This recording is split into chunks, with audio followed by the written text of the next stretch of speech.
Welcome, everybody. We're with Treesisters Creative Interviews, and today our special artist, creative artist, is Madeline Von Foerster. And I'd like to welcome you, Madeline. Thank you, Kathleen. It's a pleasure and an honor to be here with you today. Thank you so much for being here. I'm really excited to share your art, to share you as a woman and what you think about going on with the world right now and with the earth right now. And your art speaks really, really well to that, and I think is very moving. So I'm so excited to share. Thank you. So this is a quote by Edward O. Wilson about you. Madeline Von Foerster is a very gifted, highly original artist who brings new imagery and a novel approach to conservation, which we need. So that's right there caught my attention. I mean, your artwork caught my attention, but it's also, that is what we're doing at Treesisters, where, the purpose is for reforestation. So to create your unique paintings, Madeline uses a 5-century-old mixed technique of egg tempera developed by the Flemish Renaissance Masters. Although linked stylistically to the past, her paintings are urgently relevant to the Anthropocene, exploring the human relationship to nature and such things as deforestation, wildlife trafficking, and human-caused extinction. Madeline's artworks are in collections around the world and have been featured in numerous publications, including 100 Painters of Tomorrow, Thames and Hudson 2014, and an 8-page feature in German's ARTE magazine. She was also the subject of a television portrait on ARTE's Metropolis, broadcast in Germany and France. Born in San Francisco, Von Foerster studied art in California, Germany, and Austria. After 15 years in New York City, she now resides in Germany with her husband. So I'm just so excited to talk to you, and we're going to show some of your art in a little bit. But what I'd like to start with is a question. What drew you to Treesisters, and what is it that, why do you want to become a Treesister and join all the rest of us?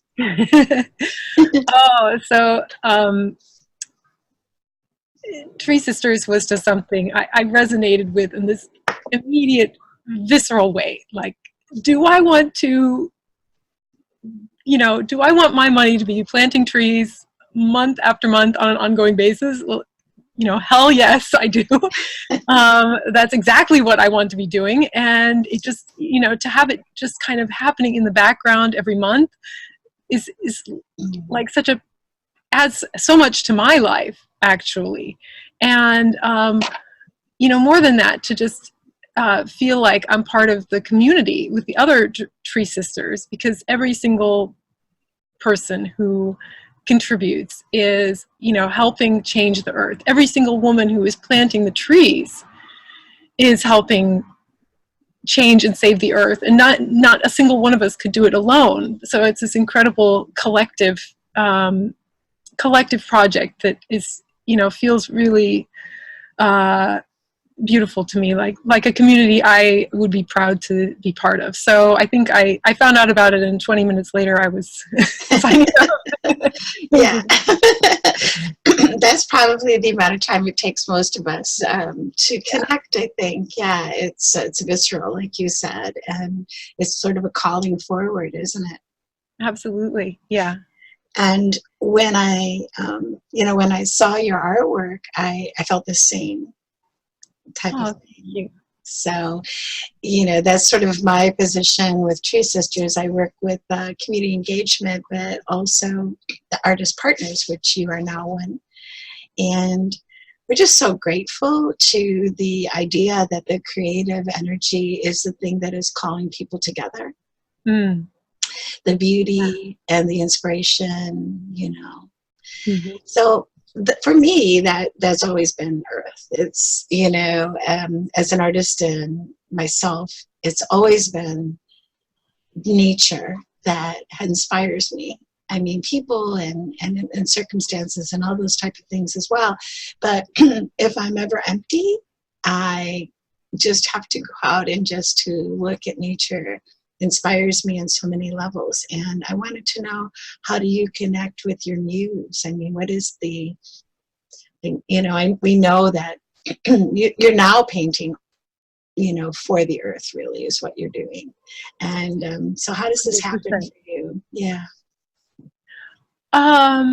Well, yes, I definitely get most of my inspiration from nature or from stories about nature or maybe a photograph that I see. And in terms of your exact question of connecting with the muse, I'm not 100% sure how to answer that. I mostly just try to stay busy, work a lot so that she has she has an easy place to land, basically. I feel like that's kind of how you open the door. A lot of the times, in fact, almost always, it's when I'm in the middle of some completely different project that I'll get an idea for a painting I would like to do. And then I'll just stop and maybe make a small sketch or write something. And then those ideas are kind of waiting because my paintings take a long time. So there's usually a backlog of ideas that are sometimes don't get painted for years that way.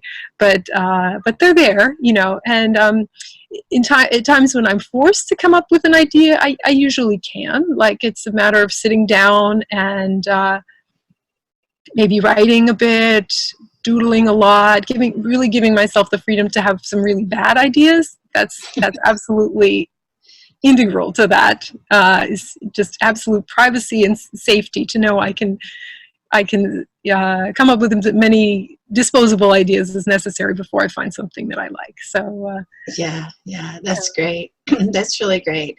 And it's, it makes so much sense that you're already tuned in. And once you tune in, like, you walk into your studio, right? You put on your apron, and you're like, okay, it's almost like plugging in for you at this point. And like you say, keep working and just keeping that place open and available for her to enter. I love that. Oh, thank you. Yeah, I love that. It's difficult to believe that that's, what's possible for us sometimes, as we're growing up, being, as artists and challenged by different things and doubtful and all that. But to realize that it's there waiting, as long as we open into it, it's there, right? So that's sort of what I'm hearing from you. Yeah. Oh, yes. And then now I can see, like, it looks like a painting behind you. So, Yeah. And you're in Germany. That's where you live now for 6 years. Is that right? Well, since 2013, actually. Yeah. Oh, okay. So, how does the landscape in Germany compare to, or in California, or, how have these landscapes that you've been living in and around, some beautiful trees and plants, flowers, whatever, there's probably a river back there, I can imagine, I don't know. How have they influenced you? How would you say that the landscape itself influences your work? Oh, I was very fortunate to grow up in Northern California and be so close to the redwoods and be able to visit my grandparents who had some land with, that incredible California ecosystem of mixed oak trees and Douglas fir forests. Beautiful landscape. I spent a lot of time there. Living in New York, there was also a beautiful landscape, but you definitely had to go after it. It was, a train out of town and going hiking maybe. In Germany, nature is a lot more accessible for me. Where I live, I'm really lucky. As you see, I'm sitting on my balcony now, and I'm really lucky to have a few trees right behind the house, which I feel so grateful for every day, because I know that's a luxury that most city dwellers don't have, and most people probably living today don't have. So I definitely spend a lot of time just enjoying those trees and taking in their energy and sending them a lot of gratitude for just their existence. I also have to say, oddly enough, I get a lot of sort of negative inspiration from parts of urban civilization or just civilization in general. I know that sounds strange, but no, it's a good point. Yeah, I almost feel driven to make art that's that much more beautiful as a kind of antidote to a lot of the ugliness that I see. And I guess that's kind of a strange thing to say, because I know art nowadays, like, beauty is sort of seen as something that makes art maybe less meaningful or maybe just superficial, but I don't feel that way at all about it. I feel like beauty really needs to be, this author William Ophel said, beauty has to be restored to its rightful place in the pantheon of highest human values. And I totally agree with that. I feel like we have this aesthetic sense for a reason that we've been given by nature. And we almost all, would agree, like, that if almost any unspoiled wilderness is beautiful. Yeah. I think that probably every human would find every unspoiled wilderness beautiful. And likewise, some of the worst abuses of nature, I think almost everyone would see them as ugly. If you take the garbage patch, or even just a huge parking lot or something. It's like we have this sense to steer us towards what is healthy and away from the things we're doing that are harmful. So I feel like ugliness is not only making us sick. I really do think so in our modern civilization. I also feel like it's an incredible symptom of problems that are in their own way making us sick, and making society sick and the planet sick. So I take beauty very seriously. I take the inspiration I get, both positive and negative, very, very seriously, and try to channel those into my art. Oh, you certainly do. But and without even seeing your art, which we will in a minute, but just that explanation alone has beauty in it, because what I hear in it is so much truth, that when we see something that is aesthetically not pleasing, that we get a visceral feeling about it, that this is not right, but we'll kind of go through it anyway. And you're right. It's a symptom. I mean, I love that.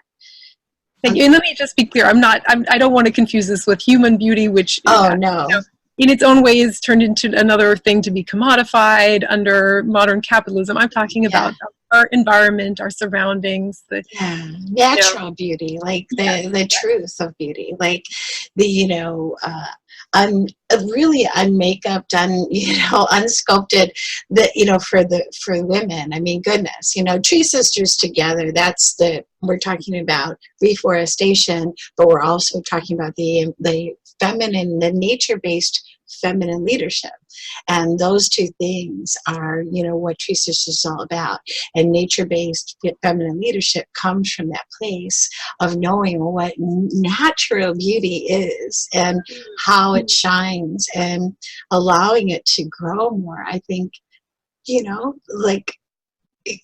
certain people think that certain things are beautiful, but when you see it overdone, it becomes ugly. So right. I think that, it's a subtle thing, but it's all about the beauty. For me, like rows and rows of perfect flowers have a beauty, but when I know that that's not the natural way, it doesn't.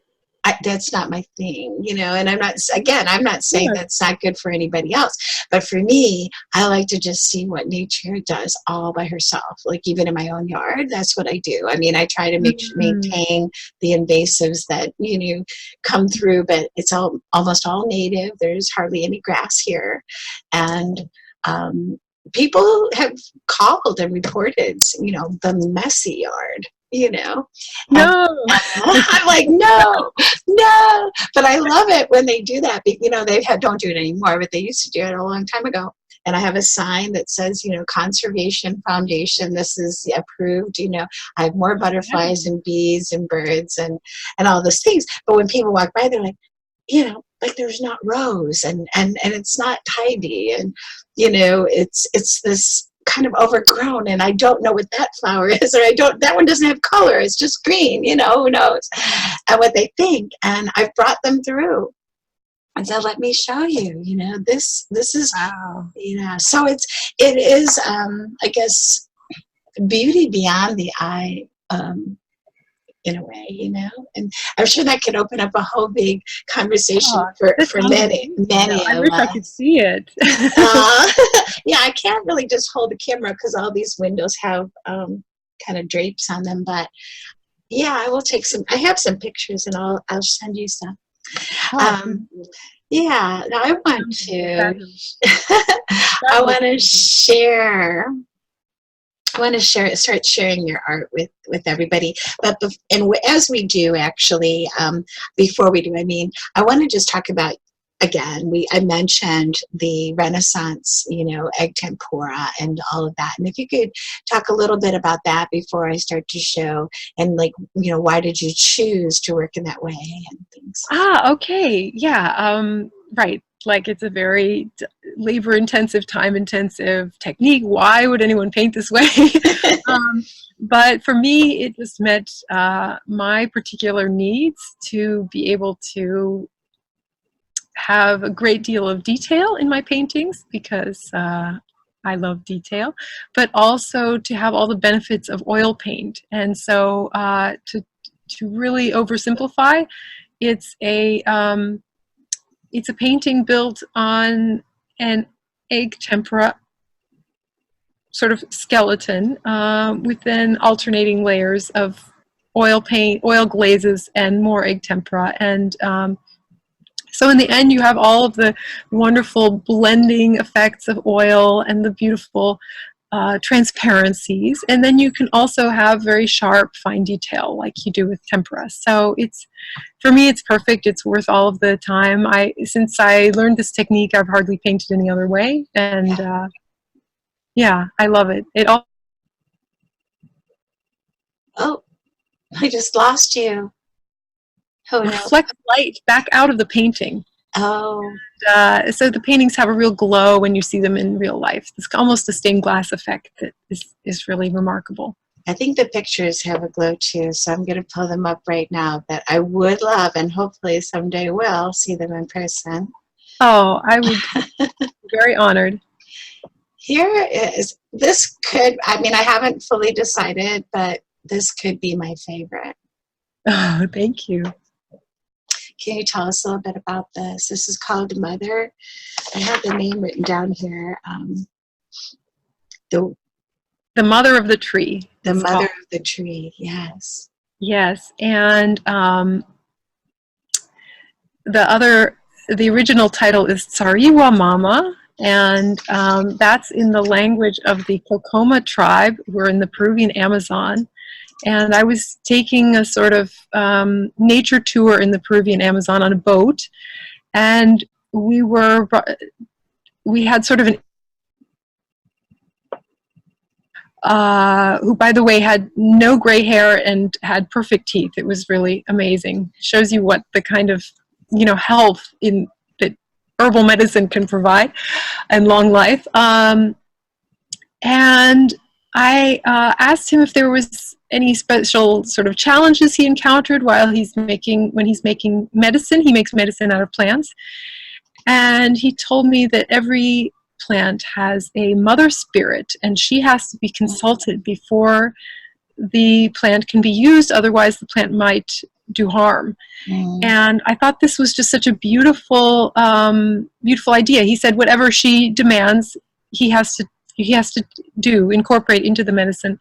So I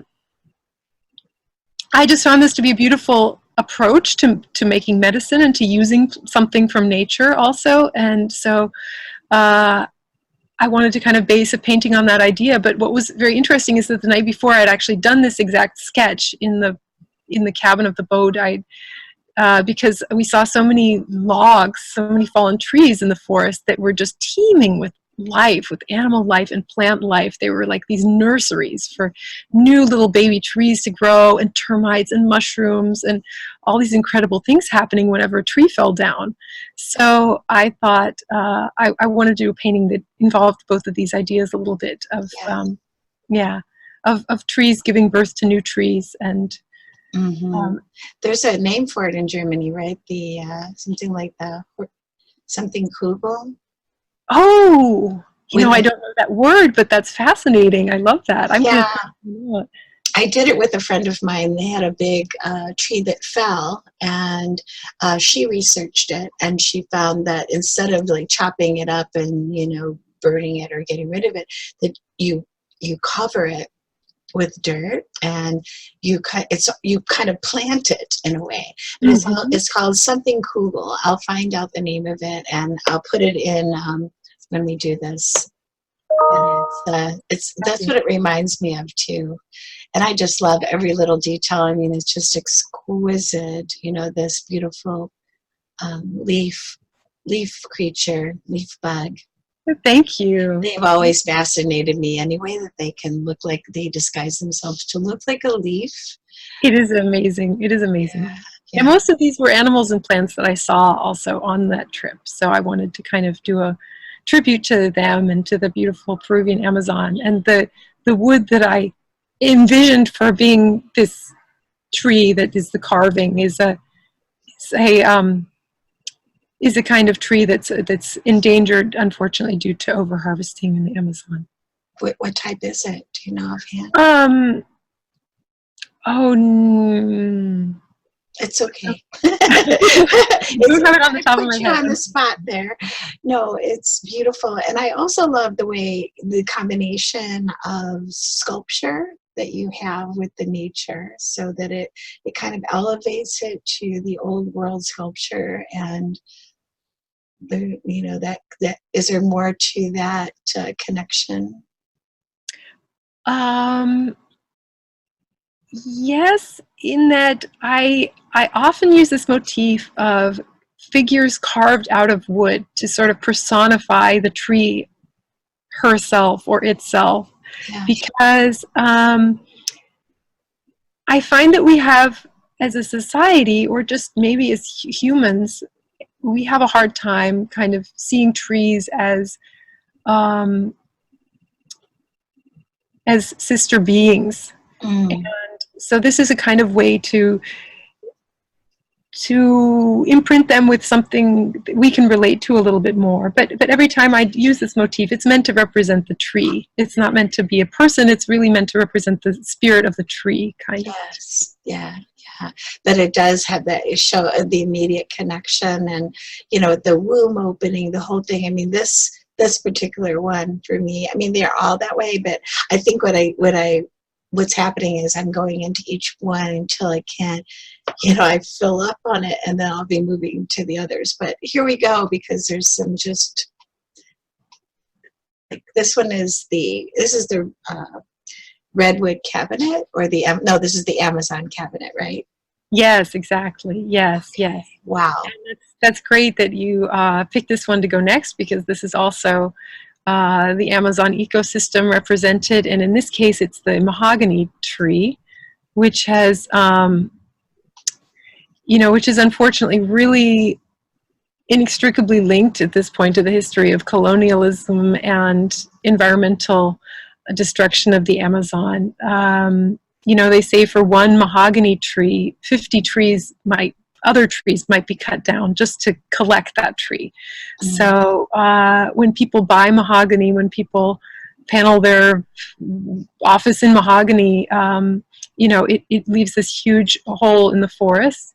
And these are all animals which are not necessarily directly dependent on mahogany trees, but they are dependent on an unbroken Amazon ecosystem.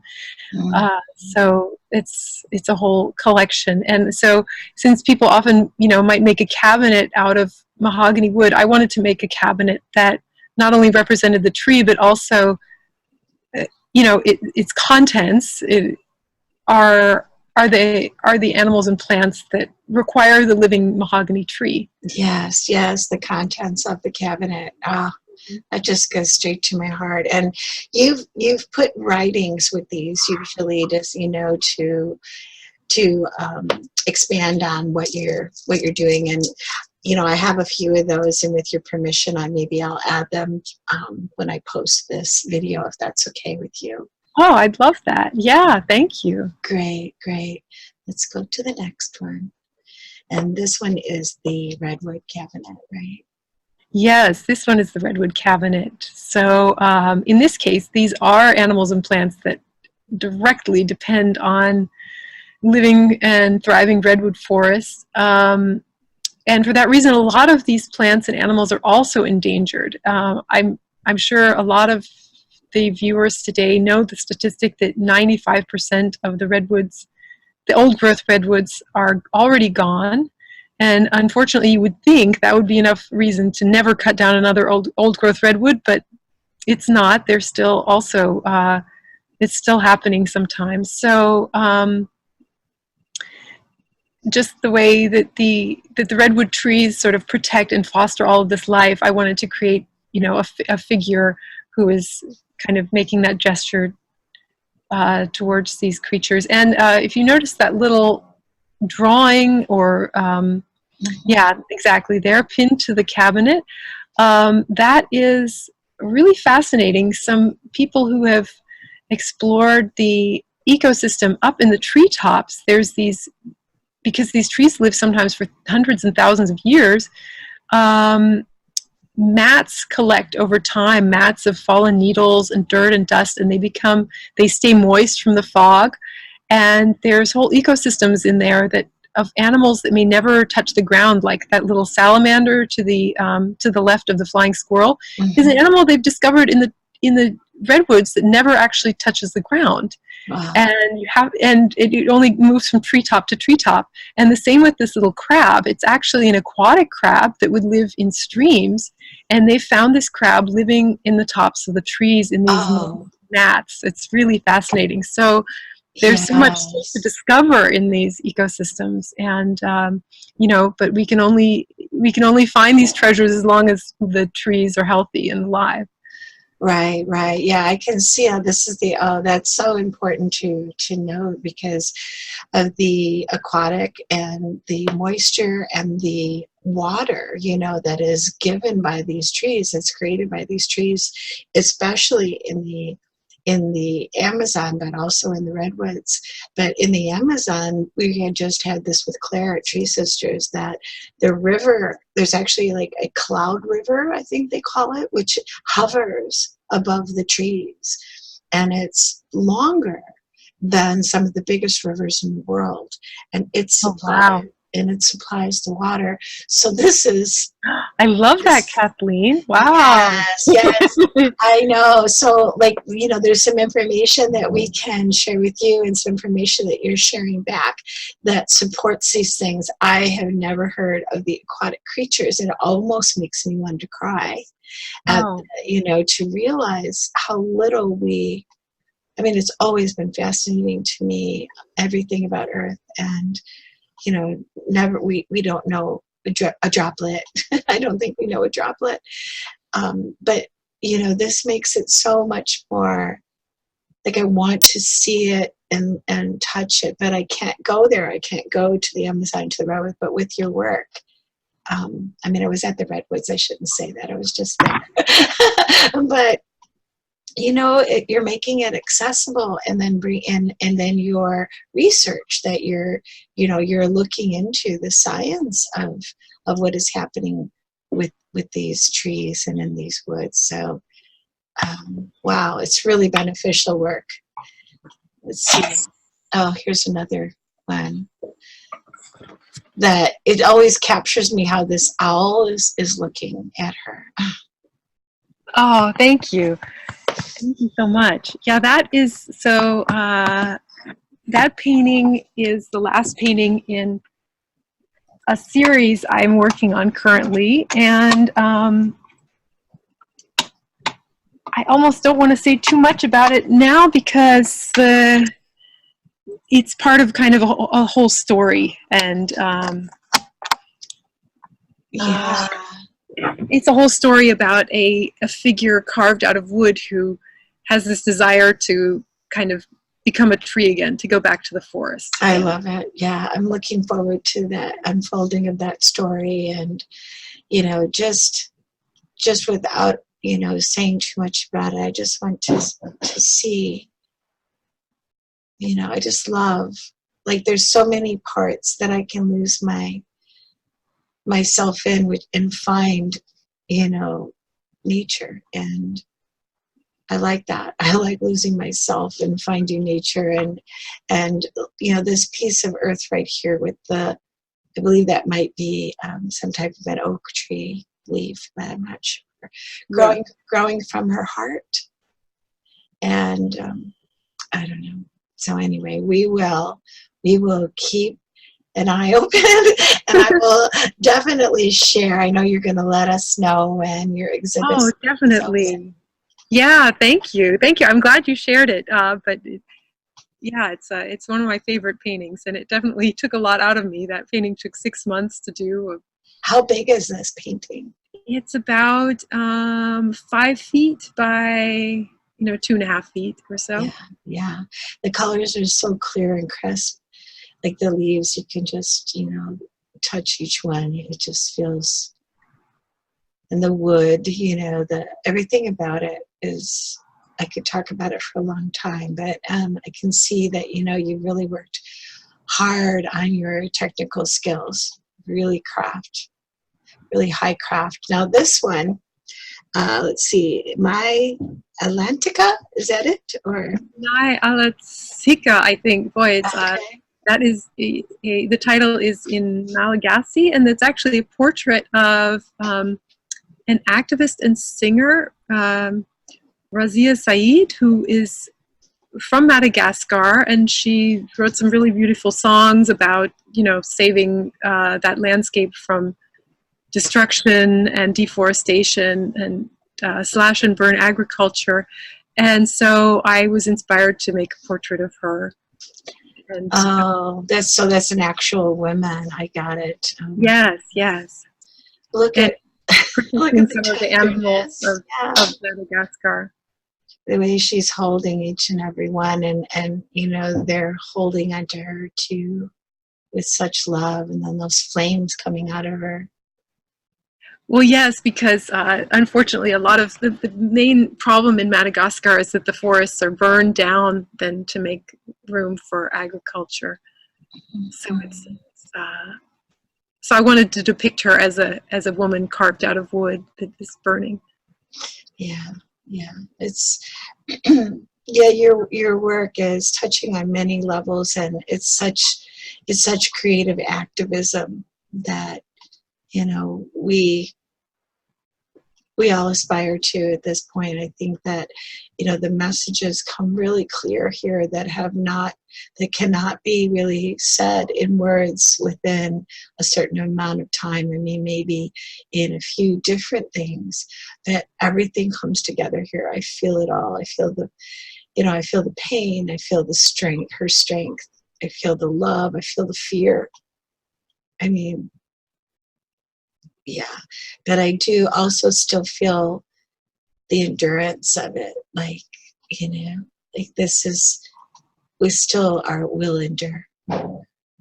And I love it. Oh, yeah. It's beautiful description.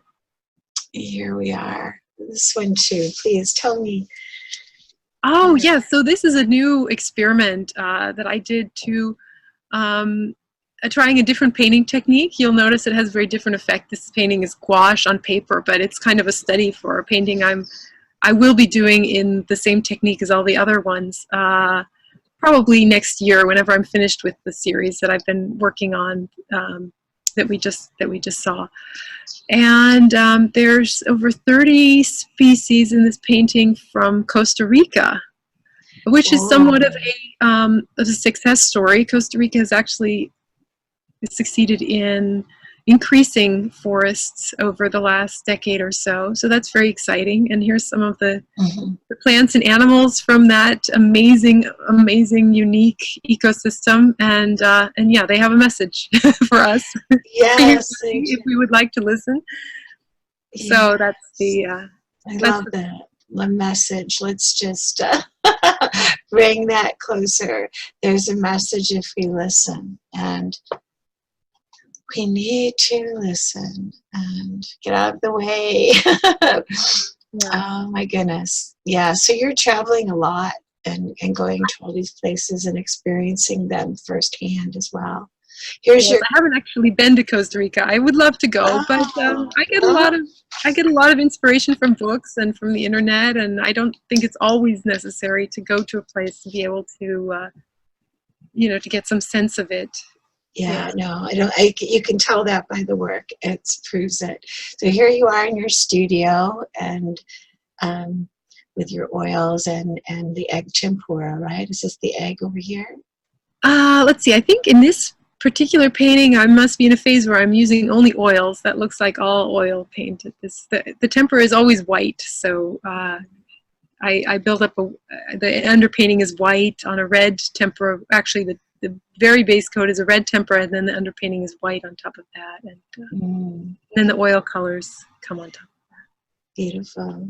And then this one, you're very intense because you're trying to code it. It's such a tricky process. This yeah, process. Terror is what I'm feeling. I think the photos I'm shaking because putting the final varnish on a painting is absolutely terrifying. There's a little bit of turpentine mixed with the varnish so that it goes on smoothly. But of course, for painting that took 4 months to do, it's very scary to use any turpentine on the surface. Yes. Could melt. I've had all kinds of disasters happen, but in this particular case, I'll let you know that everything went well. That hot water bottle is to make the varnish a little warm, which helps it go on smoothly, in case anyone watching this is also an artist and would appreciate that tip. Yeah, I love that tip. I took it right away when I was putting this on. I'm like, oh, what a great idea. And it probably helps to soothe you too, a little bit of warmth. Yeah, that's true. Somebody suggested, why don't you just put the varnish on your coffee machine? And then I thought, oh, that's a good idea too. So since then, I actually just warm up the bowl on the coffee machine and then put the varnish in. Yeah, yeah. Well, I'm glad to hear it came out, and that's another painting that we can talk about another time. I'm going to stop the share right now. Oh my goodness. Well, so I'm sure that by now everybody is just in seventh heaven, and in another place also, just, their heart opened wide to what's going on in the world and in different parts of the world, and hopefully even looking deeper. I mean, we're speaking mostly to Treesisters right now with these videos, but there's always, for myself, I'm going deeper even just today, and I've seen your work before. So it's just taking us closer and closer and closer and listening deeper and deeper and deeper.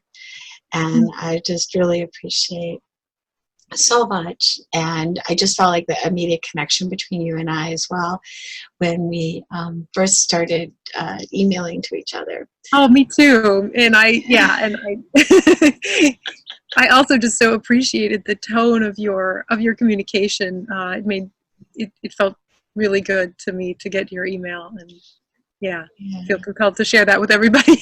Oh, that's so sweet. I appreciate that. Appreciation is something that I feel, is one of the things that may be lacking a lot in the world, for Earth as well, but also between people and between sisters. And so I always appreciate it and try to accept it and take it in. But I know that we'll be talking a lot more, but I want to just leave everybody with your I like to sort of call it like a advice or a tip or something like that, but just to anyone who may be doubting what they're hearing, their own creative voice, and just something to encourage, more of this connection to the creative energy and the expression of it and the voice of that in the world. Yeah. Well, there's a lot I could say about that. I guess I would just tell people, tell artists or creatives who are feeling confronted in that way to that it's okay to encounter difficulty when you're making your art. And it doesn't necessarily mean that you're not 100% on the right path. You may have resistance from outside, you may have resistance from inside, and it may be incredibly difficult at times. And the difficulty isn't even something necessarily to avoid. My own paintings are just as difficult for me now as when I first started to paint. And in fact, they're often more difficult now because I'm trying to do much harder things. And